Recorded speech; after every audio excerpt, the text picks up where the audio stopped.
الحمد لله نحمده ونستعينه ونستغفره ونعوذ بالله من شرور أنفسنا ومن سيئات أعمالنا من يهده الله فلا مضل له ومن يضلل فلا هادي له وأشهد أن لا إله إلا الله وحده لا شريك له وأشهد أن محمدًا عبده ورسوله أما بعد فإن خير الحديث كتاب الله وخير الهدي هدي محمد صلى الله عليه وسلم وشر الأمور محدثاتها وكل محدثة بدعة وكل بدعة ضلالة وكل ضلالة في النار رب اشرح لي صدري ويسر لي أمري واحلل عقدة من لساني يفقهوا قولي اللهم انفعنا بما علمتنا وعلمنا ما ينفعنا وزدنا علما رب أوزعني أن أشكر نعمتك التي أنعمت علي وعلى والدي وأن أعمل صالحا ترضاه وأصلح لي في ذريتي إني تبت إليك وإني من المسلمين أعوذ بالله السميع العليم من الشيطان الرجيم بسم الله الرحمن الرحيم محمد رسول الله والذين معه أشداء على الكفار رحماء بينهم تراهم ركعا سجدا يبتغون فضلا من الله ورضوانا سيماهم في وجوههم من أثر السجود ذلك مثلهم في التوراة ومثلهم في الإنجيل كزرع أخرج شطأه فآزره فاستغلظ فاستوى على سوقه يعجب الزراع ليغيظ بهم الكفار وعد الله الذين آمنوا وعملوا الصالحات منهم مغفرة وأجرا عظيما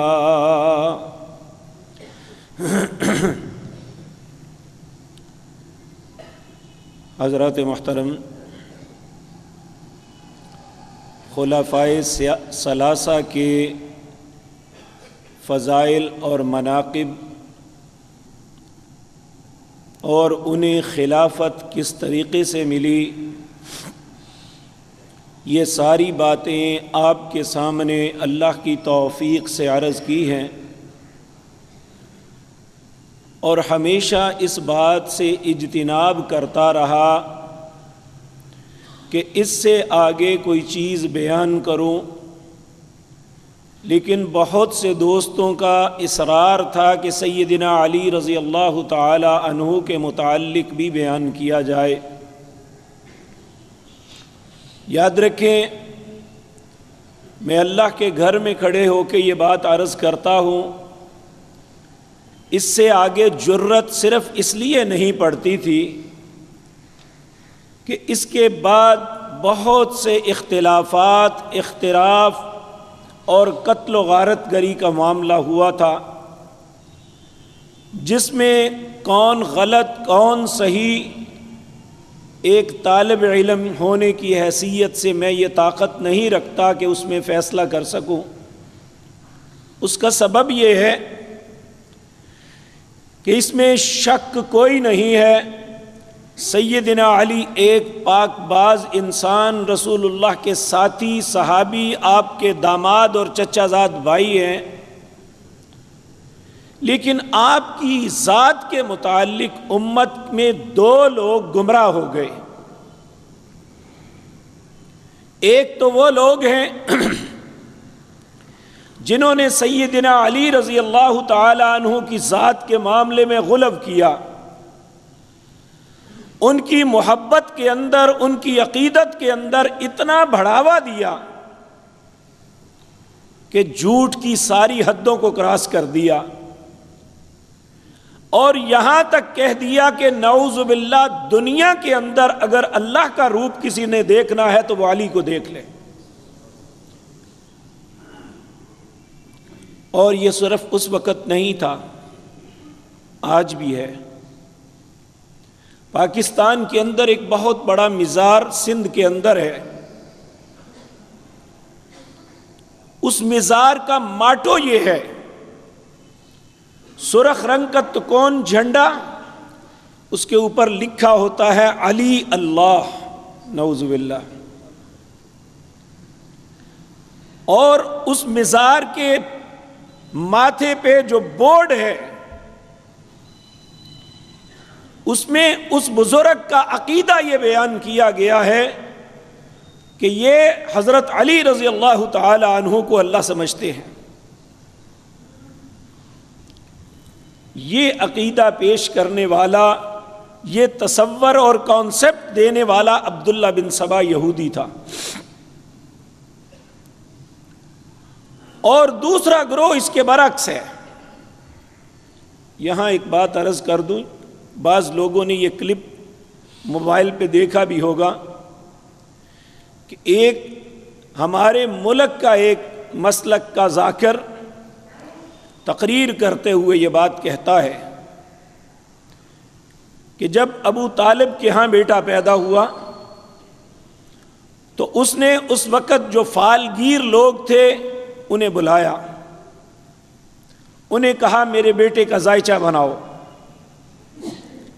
انہوں نے ایک ذائچہ بنایا، پھاڑ دیا، پھر بنایا، پھاڑ دیا، کئی دفعہ پھاڑنے لگا تو اس نے بالآخر معلوم کرنے کے لیے کہا بات کیا ہے؟ تو اس فالگیر نے یہ بات کہی کہ 13 رجب کو اتنے بجے نعوذ باللہ نعوذ باللہ خدا تو پیدا ہو سکتا ہے، بندہ پیدا نہیں ہو سکتا۔ یہ سیدنا علی رضی اللہ تعالی عنہ کے متعلق مبالغہ کیا، اور حقیقت بات یہ ہے کہ یہ دنیا میں اتنا بڑا جھوٹ ہے، اور اپنی بات کو رکھنے کے لیے سیدنا علی رضی اللہ تعالی عنہ کی ذات کے متعلق اتنا جھوٹ لکھا اور بولا گیا کہ آپ کی خوبصورت تصویر اور آپ کا سکیچ جو ہے اسے داغدار کیا۔ دوسرے وہ لوگ ہیں جو سیدنا علی رضی اللہ تعالی عنہ کی مخالفت میں اتنا بڑھ گئے، جس طرح کے خوارج تھے۔ پہلے وہ سیدنا علی کے ساتھی تھے، پھر آپ کی مخالفت میں اتنا بڑھ گئے کہ کہنے لگے نعوذ باللہ نعوذ باللہ نعوذ باللہ سیدنا علی کافر ہو گئے ہیں۔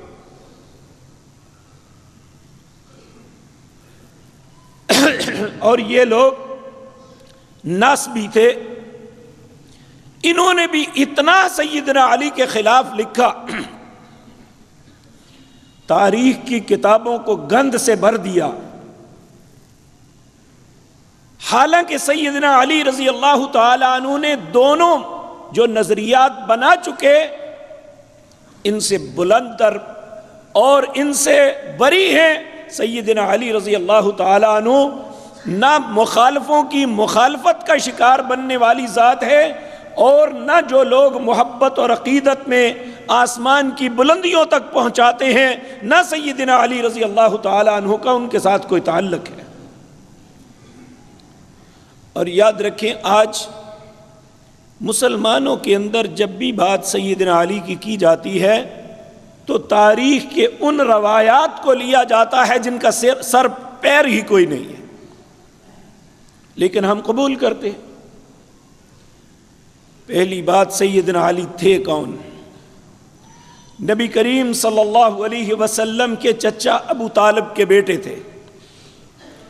نبی کریم صلی اللہ علیہ وسلم کے دادا محترم سیدنا علی رضی اللہ تعالیٰ عنہ کے دادا محترم ایک ہی تھے، عبد المطلب۔ سیدنا علی وہ شخصیت ہیں جنہوں نے بچوں کے اندر سب سے پہلے اسلام کو قبول کیا تھا، اور اس کا سبب یہ ہے کہ آپ بے شک بچے تھے، نبی کریم صلی اللہ علیہ وسلم کی کفالت میں رہتے تھے۔ نبوت کے 10ویں سال جب آپ کا والد محترم وفات پا گئے، اس کے بعد پھر سیدنا علی رضی اللہ تعالی عنہ نبی کریم صلی اللہ علیہ وسلم کے گھر میں ہی رہے اور آپ کی تربیت حاصل کی، اور آپ صرف تربیت حاصل کرنے والے نہیں بلکہ گھر کے ایک فرد کی حیثیت سے زندگی گزاری، اور پھر نبی کریم صلی اللہ علیہ وسلم نے آپ کے کردار، آپ کی نیکی، پاکیزگی اور طہارت کی وجہ سے اپنی پیاری بیٹی سیدہ فاطمہ الزہرا رضی اللہ تعالی عنہا کا رشتہ بھی دیا۔ سیدنا علی رضی اللہ تعالی عنہ وہ شخصیت ہیں جنہوں نے رسول اللہ صلی اللہ علیہ وسلم سے قرآن سیکھا، اور آپ کے متعلق یہ آتا ہے کہ آپ کھانا نہیں کھاتے تھے جب تک جو قرآن کی آیات نبی کریم صلی اللہ علیہ وسلم نے بتلائی ہے انہیں یاد نہیں کر لیتے تھے، اور اللہ نے آپ کو بہترین فیصلے کی قوت عطا فرمائی تھی۔ لیکن شاید لوگوں نے جو آپ کے متعلق عقائد بنانے تھے، اس وجہ سے جب آپ پہ ذمہ داری آئی تو آپ وہ کچھ نہ کر سکے جس کی آپ سے توقع کی جاتی تھی۔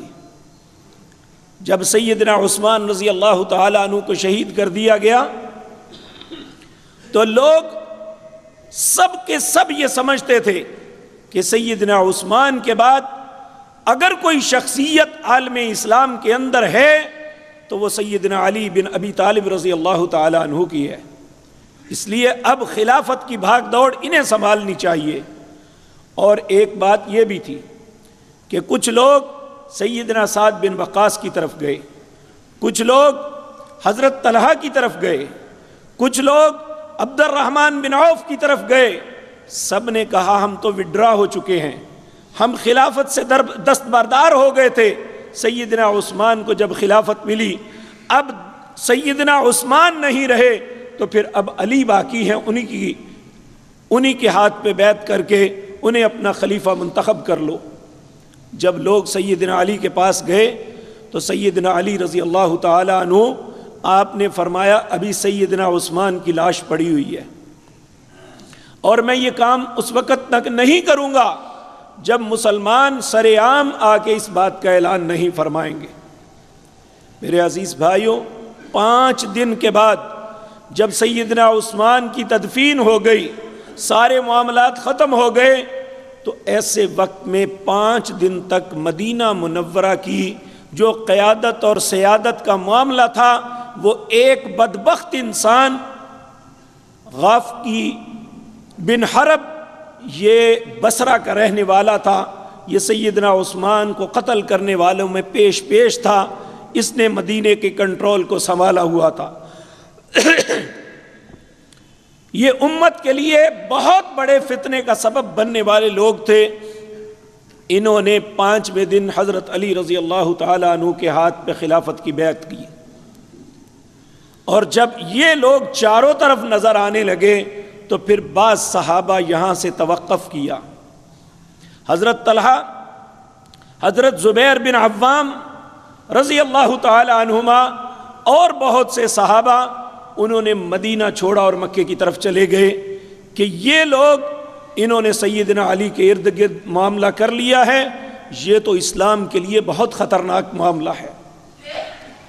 اور پھر اس کے بعد اس وقت تقریباً 9 گورنر ایسے تھے جن کا تعلق بنو امیہ خاندان کے ساتھ تھا، سیدنا عثمان کا تعلق بھی بنو امیہ سے ہے۔ یہاں یہ بات ذہن میں رکھیں، جب حضرت عمر کو شہید کیا گیا تو اس وقت ایک شخص نے، بلکہ کئی گواہیاں ملی کہ 3 لوگوں کو آپس میں باتیں کرتے دیکھا ہے، ہرمزان، جفینہ اور ابو لولو فیروز۔ ان تینوں نے پلاننگ کر کے سیدنا عمر کو شہید کیا تھا۔ تو جب ان کے بیٹے عبید اللہ کو پتہ چلا کہ اس قتل کے اندر ہرمزان بھی ہے، تو انہوں نے ہرمزان کو غصے میں جا کے قتل کر دیا۔ تو سیدنا علی رضی اللہ تعالیٰ عنہ نے حضرت عثمان کی خلافت قائم ہوتے ہی سب سے پہلا مقدمہ یہ دائر کیا کہ حضرت عمر کے بیٹے نے جو ہرمزان کو قتل کیا ہے اسے بدلے میں قتل کیا جائے۔ سیدنا عثمان رضی اللہ تعالیٰ عنہ نے کہا، علی، چند دن پہلے ان کے باپ کو قتل کر دیا گیا، یہ سب کچھ جذبات میں ہوا، آپ تھوڑا سا اطمینان کریں۔ سیدنا علی نے کہا، نہیں، اللہ کی حد نافذ کرنے میں تاخیر نہیں کرنی چاہیے، فوراً کریں۔ تو سیدنا عثمان رضی اللہ تعالیٰ عنہ نے ہرمزان کے لواحقین کے ساتھ مل کے انہیں اپنی پاکٹ سے ان کی دیت ادا کر کے یہ معاملہ ٹال دیا، اور سیدنا عبید اللہ بن عمر رضی اللہ تعالیٰ عنہ کو اس معاملے میں کلیئر کروایا۔ جب یہ معاملہ ہوا تو فوری طور پہ لوگوں نے مطالبہ کیا کہ جن لوگوں نے سیدنا عثمان کو شہید کیا ہے ان سے قصاص لیا جائے۔ چونکہ قرآن کے اندر بھی سیدنا عثمان کے قصاص کا تذکرہ موجود ہے۔ جب آپ کو آپ کی شہادت کی جھوٹی خبر مکہ میں پھیلی تو اس وقت نبی کریم صلی اللہ علیہ وسلم نے آپ کا قصاص لینے، آپ کا بدلہ لینے کے لیے ایک سورت فتح کے اندر آتا ہے کہ وہ درخت کے نیچے 1400 صحابہ سے بیعت لی تھی، یا تو عثمان کے خون کا بدلہ لے کے جائیں گے یا اسی رستے پہ ہم بھی چلے جائیں گے۔ لیکن حقیقت بات یہ ہے، اس میں کوئی انکار نہیں، جب انسان کو حکومت ملتی ہے تو بہت سی مجبوریاں ہوتی ہیں۔ سیدنا علی، آپ کی ذات مطہرہ ایسی ہے جس کے متعلق کوئی انسان سوچے بھی کہ آپ کی نیت ایسی نہیں تھی تو یہ غلط ہوگا۔ سیدنا علی چاہتے تھے، لیکن ان باغیوں نے گھیرا ایسا آپ کے گرد ڈالا ہوا تھا کہ آپ وہ قصاص لینے سے بالکل قاصر تھے۔ اور آپ کے بیانات موجود ہیں کہ آپ نے ہر کو کہا کہ آپ اطمینان رکھیں، حکومت مستحکم ہو جائے، آپ میرے مددگار بنو تو پھر ہم یہ معاملہ کر لیں گے۔ لیکن حقیقت بات یہ ہے کہ وہ بھی انسان تھے، یہ بھی انسان تھے۔ یہ ایک اجتہاد تھا جو سیدنا علی نے کیا کہ میں ایسا کر لوں گا، لیکن جو دوسری طرف سیدنا عثمان کو اپنی آنکھوں کے سامنے شہید ہوتا ہوا دیکھا تھا، وہ اس بات پہ آمادہ نہیں تھے۔ وہ یہی کہتے تھے کہ سب سے پہلا کام سیدنا عثمان کے قاتلوں سے بدلہ لینا چاہیے۔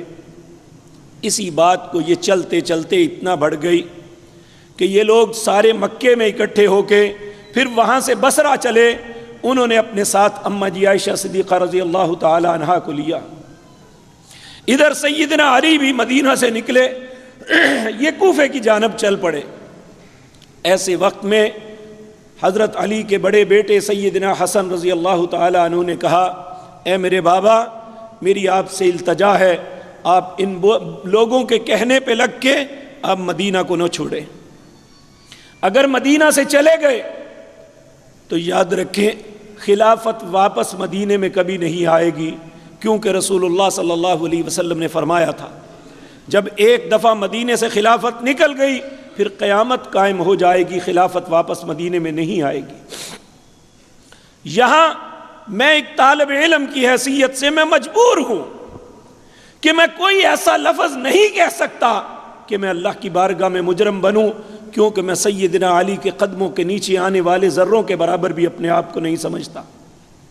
سیدنا علی نے جو بھی فیصلہ کیا اس وقت ان کے ذہن کے مطابق یہی ٹھیک تھا۔ سیدنا علی نے بالآخر یہاں کو چھوڑا، یہاں تک کہ آپ کے بیٹے سیدنا حسن رضی اللہ تعالی عنہ، انہوں نے یہ بات کہی تھی، بابا جی یہاں سے نہ جائیں، وگرنہ ایک وقت آپ ایسا دیکھیں گے آپ کسی صحرا میں قتل کر دیے جائیں گے، آپ کی کوئی مدد کرنے کے لیے کوئی نہیں آئے گا۔ حضرت علی رضی اللہ تعالیٰ عنہ نے کہا حسن تم ہر بات میں مجھ سے نہ الجھو، میں جو فیصلہ کرتا ہوں مجھے کرنے دو۔ جب یہ لوگ بھی کوفے کی طرف چل گئے، سیدنا علی کے ذہن میں یہ تھا چونکہ بنو امیہ کے سارے لوگ شام میں جمع ہو چکے ہیں اور شام اور مصر کے لوگ ان کے ساتھ ہیں، اس لیے میں ان کے قریب رستے میں بیٹھوں اور انہیں ان معاملات سے روک کے رکھو۔ تو میرے عزیز بھائیو، جب یہ کوفے کی طرف گئے، ادھر سے مکے میں سیدہ عائشہ، سیدہ طلحہ، سیدنا زبیر رضی اللہ تعالی عنہما یہ اپنا لشکر لے کے آئے، لیکن ایک بات میں پورا کئی ہفتوں سے یہ کنگال رہا ہوں کہ کوئی صحابہ میں سے ایک بھی شخص ایسا مل جائے جو یہ کہے کہ سیدنا علی خلافت کے اہل نہیں تھے، تو مجھے ایک بھی نہیں ملا۔ کسی شخص کو سیدنا علی رضی اللہ تعالی عنہ کی خلافت سے اختلاف نہیں تھا، حتیٰ کہ سیدنا معاویہ بھی حضرت علی کی خلافت کے انکاری نہیں تھے، صرف مطالبہ ایک ہی ان لوگوں کا تھا کہ سیدنا عثمان کے خون کا بدلہ لیا جائے۔ اور جب یہ کلیش اتنا پہنچا کہ یہ ایک مقام پہ دونوں آمنے سامنے آ گئے، تو قعقاع نامی صحابی ایک تھے جنہوں نے اس حالات کو بھانپتے ہوئے یہ فوراً اکیلے ہی اماں جی عائشہ صدیقہ رضی اللہ تعالی عنہا کے پاس گئے، جا کے کہنے لگے اماں جان میں فلاں فلاں ہوں، آپ لوگ کیوں آئے ہیں یہاں؟ اماں جان نے اس وقت انہیں کہا کہ بیٹے ہمارا مقصد لڑائی نہیں ہے، ہم نے کسی کے خلاف خروج نہیں کیا، ہم صرف ایک مطالبہ لے کے آئے ہیں کہ سیدنا عثمان کو مظلومیت کے ساتھ شہید کیا گیا، ان کا بدلہ لیا جائے۔ اب میرے پیارے بھائیو یہ بات انڈرسٹوڈ ہے، حضرت عثمان کو قتل کرنے والے مالک بن اشتر نخعی تھا، یہ غافقی بن حرب تھا، عبداللہ بن سبا تھا، حکیم بن جبلہ تھا، یہ سارے بڑے بڑے قاتلین عثمان یہ سیدنا علی رضی اللہ تعالی عنہ کی وزارتوں تک کیسے پہنچے؟ میرا دماغ شل ہو گیا ہے، میں نہیں سمجھ سکا، میں اقرار کرتا ہوں کہ مجھے نہیں سمجھ آئی کس طرح پہنچے۔ اس کے متعلق جتنی بھی روایات ہیں ان میں کوئی بھی ایسی سچائی اور ثبوت پہ نہیں پہنچتی، لیکن بہرحال ایسا ہو گیا اور سیدنا علی رضی اللہ تعالیٰ عنہ کے لیے مشکل بن گیا تھا کہ ان لوگوں سے بدلہ کیسے لیا جائے، جبکہ آپ کی فوج میں بھی اکثر لوگ وہی تھے جو ان کے ساتھی تھے۔ قعقاع رضی اللہ تعالیٰ عنہ نے کوشش کی، اماں جان نے کہا ہمیں سیدنا علی کی خلافت پہ کوئی قدغن نہیں ہے، وہ ہمارے خلیفہ ہیں، ہم ان کی خلافت پہ یقین رکھتے ہیں اور آپ کے ساتھ اس معاملے میں ساتھ ہے، لیکن ہمارا مطالبہ جو جائز مطالبہ ہے سیدنا عثمان کی شہادت میں ان کے قاتلوں سے ان کا بدلہ لیا جائے۔ سیدنا علی رضی اللہ تعالیٰ عنہ کے پاس گئے، انہوں نے کہا مجھے احساس ہے لیکن حالات کا انتظار کرو، میں ان سے وعدہ کرتا ہوں، اللہ کو گواہ بناتا ہوں۔ سیدنا علی نے اس وقت کہا، حالانکہ لوگوں نے بہت بکواس لکھی ہے، سیدنا علی نے کہا میں اللہ کی لعنت کرتا ہوں اس پہ جس نے سیدنا عثمان کو شہید کیا یا کسی کو مشورہ دیا یا کسی کے مشورے میں شامل رہا، اللہ رب العزت ان کی قبروں کو آگ سے بھر دے جنہوں نے سیدنا عثمان کو شہید کیا یا اس کی مدد اور معاونت کی۔ سیدنا علی رضی اللہ تعالیٰ عنہ اس معاملے میں بری تھے، لیکن یہ ایک اجتہادی معاملہ بن گیا تھا، وحی کا سلسلہ بند تھا، ہر شخص نے اپنی سوچ کے مطابق ایک معاملہ کیا۔ وہ لوگ بھی اپنی جگہ اخلاص کے ساتھ نکلے ہوئے تھے کہ سیدنا عثمان رضی اللہ تعالیٰ عنہ نے ملت اسلامیہ کے ساتھ بہت احسانات کیے، آج ان کی شہادت پہ ہم خاموش بیٹھ جائیں تو یہ بات درست نہیں ہوگی۔ تو جب یہ بالکل قریب پہنچا تو حضرت قعقاع رضی اللہ تعالی عنہ کی کوششوں سے آپس میں طے پا گیا کہ ہم آپس میں لڑیں گے نہیں۔ سیدنا علی نے یقین دلا دیا اور انہوں نے اس یقین کو تسلیم کر لیا کہ آپ اگر کہتے ہیں تو ہم ٹھہر جاتے ہیں، ہم جیسے ہم آپ کے ساتھ معاون اور مددگار بن جائیں گے۔ جب اس کا علم ان لوگوں کو ہوا جو قاتلین عثمان تھے، یہ حقیقتاً صلح ان کی موت پہ ہو رہی تھی، اگر یہ آپس میں مل جاتے تو ان کی موت یقینی تھی۔ انہوں نے سوچا اگر یہ لڑائی نہ ہوئی تو ہم قتل ہو جائیں گے۔ انہوں نے رات کے اندھیرے میں کچھ لوگ اس طرف چلے گئے، کچھ اس طرف۔ اس کی بعد میں انویسٹیگیشن ہوئی اور یہی نتیجہ نکلا کہ نہ سیدنا عائشہ صدیقہ رضی اللہ تعالی عنہ نے لڑائی کا حکم دیا تھا اور نہ سیدنا علی نے دیا تھا۔ یہ رات کے اندھیرے میں وہ بد نصیب اور بدبخت جہنمی جنہوں نے امت مسلمہ کے اندر اتنی بڑی خون ریزی کروائی صرف اپنی جانوں کو بچانے کے لیے، تو یہ ادھر سے کچھ تیر آنے شروع ہو گئے، کچھ ادھر سے۔ انہوں نے سمجھا کہ سیدنا علی کے ساتھیوں نے بدعہدی کی، سیدنا علی کے ساتھیوں نے سمجھا کہ انہوں نے بدعہدی کی ہے۔ یہ لڑائی شروع ہو گئی جس میں ہزاروں مسلمان شہید ہو گئے۔ اور جب یہ معاملہ ہوا، اگر یہ کفر اور اسلام کا معاملہ ہوتا تو پھر یقینی بات ہے اس جنگ کے نتیجے میں جو بھی غالب آیا تھا وہ دوسرے کا مال لوٹتا، ان کی عورتوں کو لونڈیاں بناتا، ان کے مال کو مال غنیمت سمجھتا۔ لیکن سیدنا علی رضی اللہ تعالیٰ عنہ نے ایسا نہیں کیا تھا، بلکہ آپ نے اپنے ساتھیوں میں اور ان کے ساتھیوں کا جنازہ خود پڑھایا تھا۔ یعنی دونوں شہداء کا جنازہ سیدنا علی رضی اللہ تعالیٰ نے خود پڑھایا تھا۔ لیکن میرے پیارے بھائیوں، سامنے اگر دشمن نظر آتا ہو نا، اس کے ساتھ لڑنا کوئی مشکل نہیں ہوتا، انسان اس کے لیے تدارک کر دیتا ہے۔ سیدنا علی رضی اللہ تعالیٰ عنہ کے زمانے میں جو دشمن تھا وہ چھپا ہوا تھا، انہوں نے بظاہر اسلام کا لبادہ اوڑھا ہوا تھا، بظاہر اپنے آپ کو مسلمان کہتے تھے اور ایسا اپنا تصور بھی نہیں بننے دیتے تھے کوئی انہیں برا سمجھے، بلکہ ان کی عبادات دوسروں سے بہتر نظر آتی تھی، ان کا ملنا جلنا، لوگوں کے ساتھ معاملات، یہ سارے دوسروں سے زیادہ اچھے مسلمانوں جیسے تھے، لیکن دل کے اندر نفاق تھا۔ العیاذ باللہ۔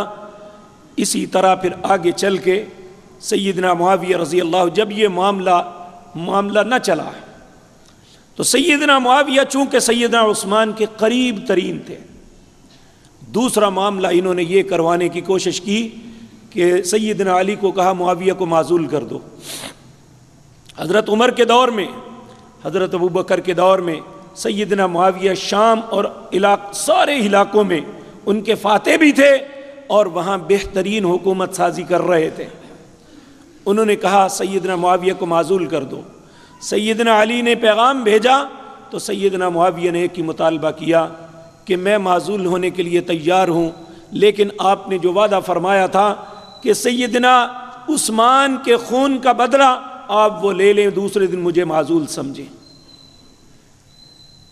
میرے پیارے بھائیو، یہ کلیش بڑھتا بڑھتا جنگ صفین تک پہنچا اور یہ بھی ایک بہت بڑی خون ریزی ہوئی جو دکھ کا سبب ہے، امت کے ماتھے پہ ایک بہت بڑا داغ ہے، اور اس کا سبب بھی وہی لوگ تھے جنہوں نے سیدنا عثمان کو شہید کیا اور سیدنا علی کے ارد گرد ان کے فیصلوں میں اثر انداز ہو رہے تھے۔ جب یہ جنگ عروج پہ تھی، ایک دن بہت لوگ قتل ہو گئے، رات کو دونوں ہی گھبرا گئے کہ ان کا خون ہمارے سر نہ آ جائے۔ صبح انہوں نے اپنے نیزوں کے اوپر قرآن اٹھایا اور کہا اس قرآن پہ فیصلہ کر لو۔ دونوں ہی پیچھے ہٹ گئے۔ پھر فیصلہ کیا ہوا؟ حضرت علی رضی اللہ تعالیٰ عنہ نے کہا کہ میں اپنی طرف سے مغیرہ بن شعبہ کو دیتا ہوں اور ایک شخص تم اپنی طرف سے دو، جو ہمارے درمیان فیصلہ کرے ہم اسے قبول کر لیں گے۔ اب سیدنا مغیرہ بن شعبہ حضرت علی کی طرف سے تھے، حضرت عمر بن عاص رضی اللہ تعالی عنہ یہ سیدنا معاویہ کی طرف سے تھے۔ ان دونوں کو حاکم بنایا، واقعی تحکیم اسے کہتے ہیں۔ جب ان کو فیصلے کے لیے چن لیا گیا تو پھر ان لوگوں کو جو خوارج تھے، جو منافق تھے، سیدنا علی کے ساتھ بظاہر لگے ہوئے تھے، لیکن ان کی زندگی کا مقصد امت مسلمہ کو توڑنا اور پھاڑنا تھا، انہوں نے کہا دو مخلص لوگ مل گئے ہیں، اگر ان کی صلح ہو گئی تو پھر ہماری موت ہے۔ اور یہ فوراً ہی انہوں نے دوسرے دن سیدنا علی سے بغاوت کا اعلان کر دیا، اور انہوں نے کہا نعوذ باللہ سیدنا علی کافر ہو گئے ہیں۔ اللہ نے قرآن میں کہا ان الحکم الا للہ، حکم تو صرف اللہ کا چلے گا، انہوں نے لوگوں کو حاکم بنا لیا ہے۔ تو میرے عزیز بھائیوں، حضرت علی رضی اللہ تعالیٰ عنہ کے سامنے جب یہ بات آئی، آپ نے فرمایا کلمۃ حق ارید بہ الباطل، کلمہ تو حق ہے لیکن یہ جو کہنے والے ہیں ان کے ارادے غلط ہیں۔ حقیقتاً قرآن کہتا ہے اگر دو لوگوں کے درمیان کلیش ہو جائے، حتیٰ کہ میاں بیوی کے متعلق بھی آپس میں اصلاح کی کوئی صورت نہ نکلتی ہو، تو ایک ان کی طرف سے حاکم بنایا جائے، دونوں جو فیصلہ کریں انہیں اس کی پابندی کرنی چاہیے۔ تو اگر سیدنا علی رضی اللہ تعالیٰ عنہ اور سیدنا عثمان نے یہ کام کیا تھا تو یہ کفر تو نہیں تھا۔ انہوں نے کہا زیادہ لوگ جب بیٹھ کے بات کریں گے تو بات کسی سرے پہ نہیں لگے گی، دو لوگوں کو چنتے ہیں اور ان کو اپنے فیصلے کا اختیار دیتے ہیں، جو بھی فیصلہ کریں۔ جب یہ دونوں آپس میں ملے، سب سے پہلی مجلس میں یہ طے پایا کہ دونوں اپنی جگہ جوں کہ توں رہیں، جو علاقے سیدنا معاویہ کے پاس ہیں وہ ان کے پاس، جو سیدنا علی کے پاس ہیں وہ ان کے پاس رہیں، لیکن کبار صحابہ کی ایک مجلس منعقد کی جائے۔ کبار وہ صحابی ہیں جو نبی کریم صلی اللہ علیہ وسلم کی زندگی میں بھی بڑے لوگ سمجھے جاتے تھے، ان سے فیصلوں میں مشورہ کیا جاتا تھا۔ آج جو بڑے بڑے صحابی زندہ ہیں انہیں اکٹھا کیا جائے اور ان سے مشورہ لیا جائے کہ کون۔ ایسے حالات میں جب یہ معاملہ سلجھاؤ کی طرف جا رہا تھا، تین لوگ آپس میں بیٹھے، انہوں نے کہا یہ سلجھ گیا تو ہم مارے گے۔ انہوں نے کہا تین بندوں کو قتل کرتے ہیں۔ ایک نے ذمہ لیا سیدنا علی کو شہید کرنے کا، ایک نے سیدنا معاویہ کو، ایک نے سیدنا عمر بن عاص کو۔ تینوں 40 ہجری میں اپنے ارادے کے لیے نکل پڑے۔ اللہ کی شان، اللہ کے فیصلے ہیں، قدر اللہ وما شاء فعل۔ عبد الرحمن بن ابی ملجم جو تھا، جس نے سیدنا علی کو شہید کرنے کا ارادہ کیا تھا، یہ کوفہ گیا، اور دوسرا عمر بن عاص کو شہید کرنے کے لیے چل پڑا۔ اللہ کی قدرت، انہوں نے ایک ہی دن ایک ہی وقت مقرر کیا کہ فلاں دن فجر کی نماز سے پہلے جب یہ لوگ نماز کے لیے گھر سے نکلیں گے تو اس وقت انہیں شہید کر دیا جائے گا۔ حضرت عمر بن عاص رضی اللہ تعالی عنہ اپنی تکلیف یا بیماری کی وجہ سے اس دن گھر سے ہی نہ نکلے، اللہ نے جان بچا دی۔ سیدنا معاویہ رضی اللہ تعالی عنہ، آپ سرکاری کسی کام کے لیے اس دن وہاں موجود نہیں تھے، اور سیدنا علی رضی اللہ تعالی عنہ کو عبد الرحمن بن ابی ملجم نے گھر سے نکل کے مسجد میں داخل ہوتے ہوئے مسجد کی ڈیوٹی کے اندر شہید کر دیا۔ میرے عزیز بھائیو، 6.25 سال تک سیدنا علی کا جتنا دور گزرا، یہ سارا آپس میں الجھاؤ کے اندر ہی گزر گیا۔ امت مسلمہ کے سارے معاملات یہ تلپٹ ہو گئے تھے، اور افتراق اتنا بڑھ گیا تھا کہ ہر بندہ ایک دوسرے کو شک کی نگاہ سے دیکھتا تھا، نہ معلوم یہ میرے ساتھ کیا معاملہ کرے گا۔ ایسے حالات میں پھر سیدنا حسن رضی اللہ تعالی عنہ، جو سیدنا علی کے بڑے بیٹے تھے، انہیں خلیفہ بنا دیا گیا۔ 6 ماہ تک انہوں نے خلافت کے منصب پہ فائز رہے، اور انہوں نے اپنے ارد گرد ماحول کا سارا جائزہ لیا۔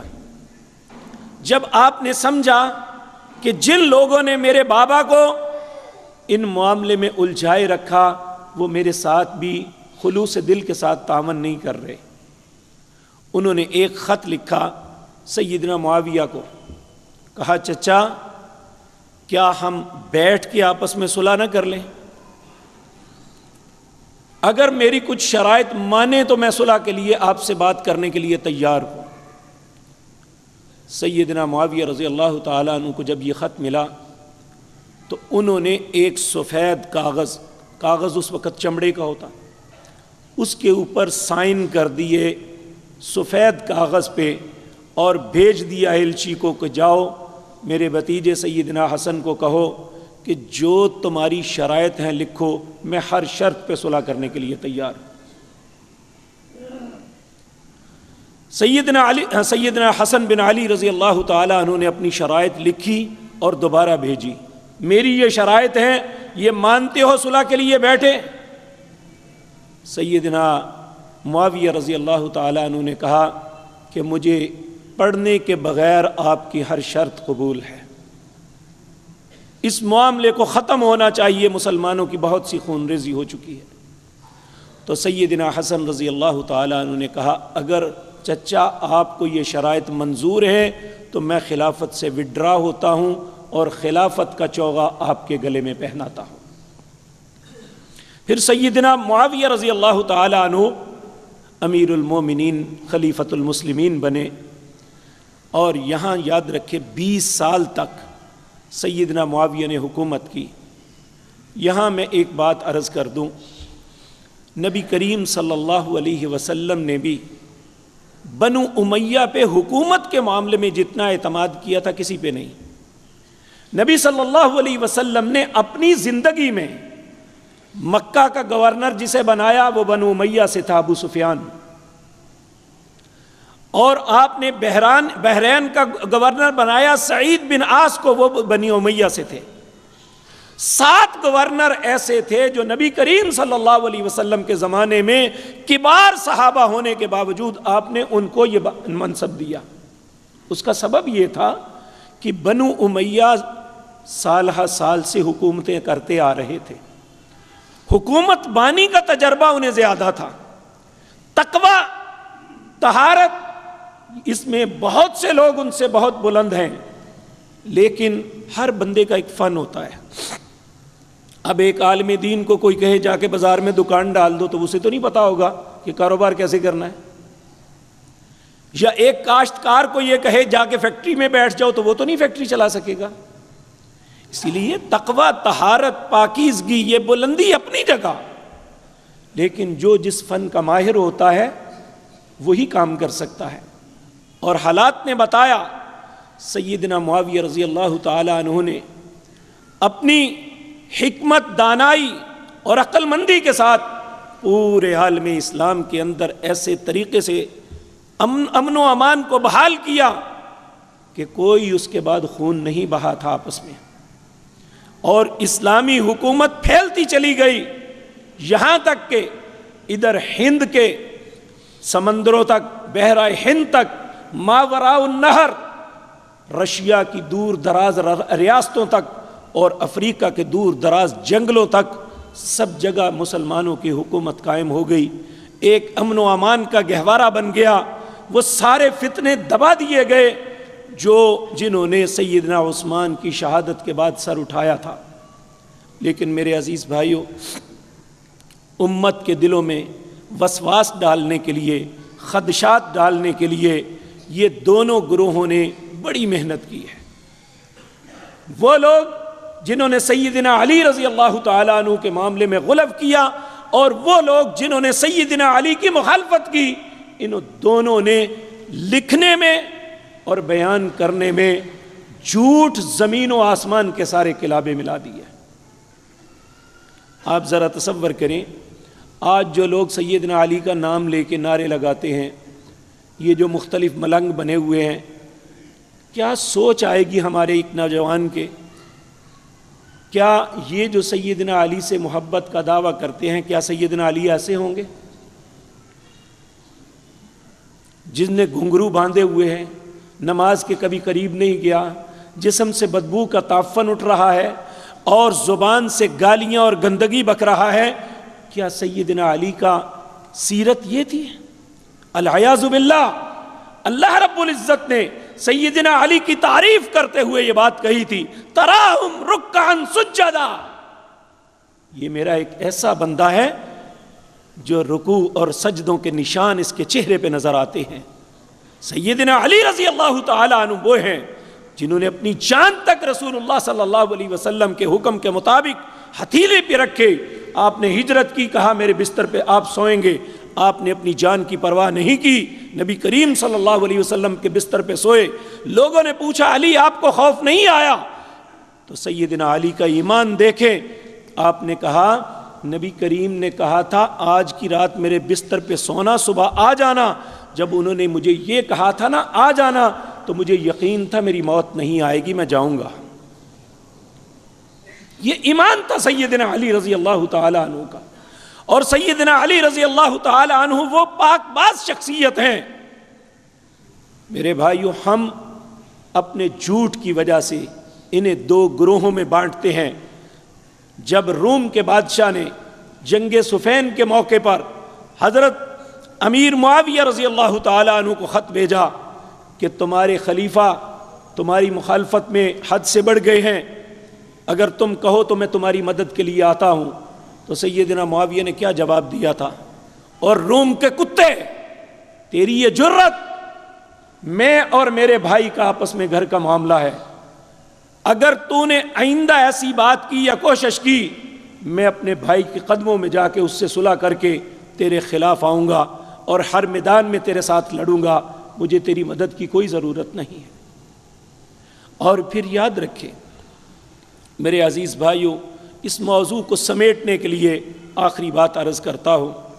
اس کے بعد جب 50 ہجری میں ایک صحابی تھے مغیرہ بن شعبہ رضی اللہ تعالی عنہ، یہ وہی صحابی ہیں جنہیں حضرت علی نے اپنی طرف سے ثالث مقرر کیا تھا۔ انہوں نے کو کہا کہ اے معاویہ، آپ کو معلوم ہے کہ امت ایک بہت بڑے کلیش سے نکلی ہے، اب اللہ نے اطمینان دیا ہوا ہے، کیا بہتر نہیں کہ آپ کا کنٹرول ہے، آپ اپنے بعد اپنے بیٹے کو مقرر کر دیں؟ تو سیدنا معاویہ نے کہا نہیں، ایسا نہیں کروں گا جب تک لوگ یہ بات نہیں کہیں گے۔ تو 3 سال تک سیدنا معاویہ رضی اللہ تعالی عنہ نے امیر حج بنا کے، امام حج بنا کے اپنے بیٹے کو بھیجا تاکہ لوگوں کی رائے معلوم ہو سکے۔ اور 52 ہجری میں حضرت معاویہ کے یہی بیٹے یزید کا رشتہ سیدنا علی کی بیٹی زینب، جن کے گھر بیائی ہوئی تھی عبداللہ بن جعفر، یہ حضرت علی کے تایازاد بھائی بھی تھے اور بہنوئی بھی تھے، اور سیدنا حسین کی بہن زینب نے یہ رشتہ کروایا اور ام محمد بیوی بنی یزید بن معاویہ کی۔ میں اللہ کی قسم کھا کے کہتا ہوں، میں یزید کو سیدنا حسین کے جوتوں برابر بھی نہیں سمجھتا، کیونکہ سیدنا حسین صحابی ہیں، یزید تابعی ہے، وہ ان کے برابر کبھی نہیں ہو سکتا۔ لیکن یہ یاد رکھیں، یہ جو کفر اسلام کی رٹ لگائی ہوئی ہے دنیا کا سب سے بڑا جھوٹ ہے۔ اگر وہ کافر، فاسق، فاجر اور شرابی تھا تو آل ابی طالب نے اپنی بیٹی رشتے کے لیے کیوں اسے دی تھی؟ یزید کی بیوی کا نام ام محمد تھا، ام محمد کا باپ عبداللہ بن جعفر بن ابی طالب تھا، اور عبداللہ بن جعفر کی ایک بیوی سیدہ زینب رضی اللہ تعالی عنہا جو سیدنا حسین کی بہن تھی۔ اب یہ چھوڑیں، پھر اب یہ سارا کچھ ہو گیا، کلیش بن گیا، واقعہ کربلا کا سانحہ ہو گیا۔ اس کے بعد آج 1400 سال کے بعد جو سوچ ہم نے بنائی ہوئی ہے، میں اس سوچ کے متعلق عرض کرتا ہوں۔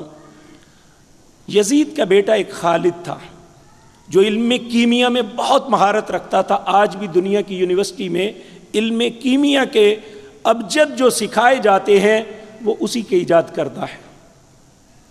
خالد کا بیٹا عبداللہ تھا۔ عبداللہ کی شادی سیدنا حسن کی پوتی نفیسہ سے ہوئی تھی۔ میں پھر سمجھا دوں، یزید کا پوتا عبداللہ، سیدنا حسن کی پوتی نفیسہ، ان کی آپس میں شادی ہوئی تھی۔ ہم نے کفر اسلام بنایا ہوا ہے۔ تو اس لیے میرے عزیز بھائیوں، یہ جو اس وقت کلیش ہوئے تھے، جو کہانیاں ہمیں سنائی جاتی ہیں وہ نہیں تھی۔ ان میں اجتہادی غلطی کسی سے ہو سکتی ہے، لیکن ہم یہ دل کی گہرائیوں سے سمجھتے ہیں صرف صحابہ کے متعلق کہ ان میں کوئی بھی شخص حق سے گرا ہوا نہیں تھا۔ ان سے اجتہادی غلطی تو ہو سکتی ہے، لیکن ان کے اندر کفر کا شائبہ نہیں ہو سکتا، ان کے اندر نفاق نہیں ہو سکتا۔ یہ امت کو لڑانے کے لیے کچھ لوگ جنہوں نے اسلام اور مسلمانوں کا روپ دھارا تھا، یہ ساری ان کی شیطانی تھی۔ اس لیے ہمیں ان معاملات میں یہی رستہ اختیار کرنا چاہیے جو اللہ نے قرآن میں فرمایا۔ اللہ فرماتے ہیں تلک امۃ قد خلت لها ما کسبت ولکم ما کسبتم ولا تسألون عما کانوا یعملون۔ لوگو، یہ ایک امت تھی جو گزر گئی، ان کے اعمال ان کے ساتھ، تمہارے اعمال تمہارے ساتھ، تم سے یہ نہیں پوچھا جائے گا کہ وہ کیا عمل کرتے تھے۔ میرے پیارے بھائیوں، آج سیدنا علی بھی ہم میں نہیں ہے، سیدنا معاویہ بھی نہیں ہے، وہ کہاں ہیں؟ اللہ کی عدالت میں۔ کیا اللہ نے ان کے متعلق فیصلہ نہیں کیا ہوگا کہ کون حق پہ ہے اور کون باطل پہ ہے؟ جو حق پہ ہوگا وہ جنتوں میں ہوگا، جو باطل پہ ہوگا وہ اپنے انجام کو ہوگا۔ سیدنا حسین اور یزید بن معاویہ بھی اللہ کی عدالت میں ہے۔ تو ہم کس بات پہ اپنا منہ گندا کر رہے ہیں؟ کن لڑائیوں میں الجھے ہوئے ہیں؟ اس لیے یہ بات یاد رکھیں، چاہے جتنی مرضی باتیں بھی ہوں، بہرحال یہ انڈرسٹوڈ ہے، وہ صحابہ، تابعین، تبع تابعین، ہم سب سے افضل تھے۔ نبی کریم صلی اللہ علیہ وسلم نے فرمایا خیر القرون کرنی، بہترین زمانہ میرا ہے، یعنی صحابہ کا اور آپ کا، ثم الذین یلونہم، پھر اس کے بعد تابعین کا زمانہ، ثم الذین یلونہم، پھر اس کے بعد تبع تابعین کا زمانہ، پھر فرمایا سب برابر ہیں۔ ہم تو بعد والے لوگ ہیں، ہمیں کس نے حق دیا ہے؟ ہم ترازو لے کے ان کے حق میں فیصلہ کریں کہ فلاں ٹھیک تھا اور فلاں غلط تھا، جبکہ یہ فیصلہ اللہ کی عدالت میں پہنچ چکا اور اللہ اس کا فیصلہ فرما دیا ہوگا۔ ہمیں اپنی فکر کرنی چاہیے کہ بحیثیت مسلمان ہمارا کردار معاشرے میں کیا ہے، ہمارا تعلق اپنے رب کے ساتھ کیا ہے، ہم جو فیصلے کرتے ہیں وہ کیا کر رہے ہیں۔ اگر تو ہم اچھے مسلمان کی حیثیت سے اچھی زندگی گزار رہے ہیں تو اللہ کا شکر ادا کرنا چاہیے، وگرنہ مجھے اور آپ کو اپنی اصلاح کرنی چاہیے۔ ہمیں اللہ نہیں پوچھے گا کہ معاویہ حق پہ تھے یا سیدنا علی، ہمیں اللہ نہیں پوچھے گا سیدنا حسین نے ٹھیک کیا تھا یا یزید بن معاویہ نے کیا کیا تھا، اللہ ہم سے یہ نہیں پوچھیں گے۔